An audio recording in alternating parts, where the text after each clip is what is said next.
O, diba? Hindi na masama. Ayaw pa, oh. Oh. Mamaw.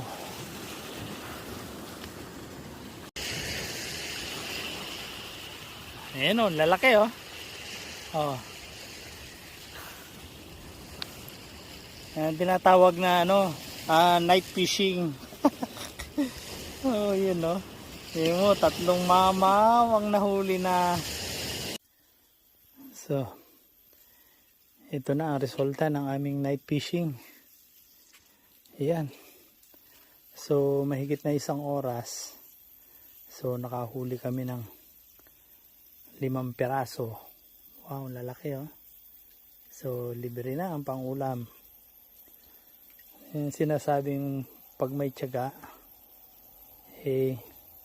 may nilaga. Ayan, kaunting tiyaga lang. Kahit na medyo